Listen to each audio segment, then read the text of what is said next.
Nilipomaliza chuo nimefanya kazi ya kubeba zege kwenye kiwanda cha matofali ili upate kipato cha siku, na mke wangu akiwa anapika mamalishe, na wakati mwingine wakati anawagawia wabeba zege wenzangu wengine walikuwa wanatoa maneno makali. Natambua adha hiyo. Niwahakikishie Watanzania hasa wa mazingira ya chini watasikilizwa kwenye kila ofisi ya umma.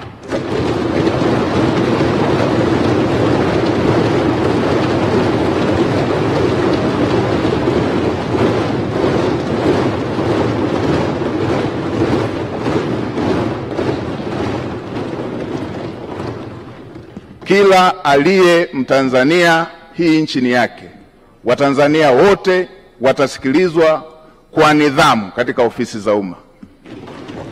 Watasikilizwa kwa nidhamu katika ofisi za umma. Watanzania watafikisha kero zao, na watumishi wa umma watakwenda kwenye makazi, kwenye maeneo ya Watanzania kutatua kero za Watanzania.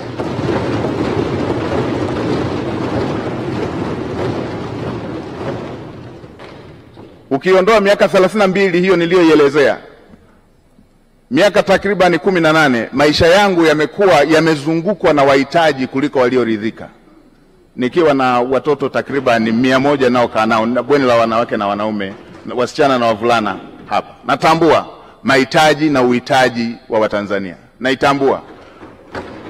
Kwa kutambua hilo, naamini yale yaliyo dira ya Mheshimiwa Rais katika kutatua kero za Watanzania, niwahakikishie Watanzania nitasimamia kwa uadilifu, nitasimamia kwa jitihada, nitasimamia kwa kuhakikisha kwamba hayo yanatimia.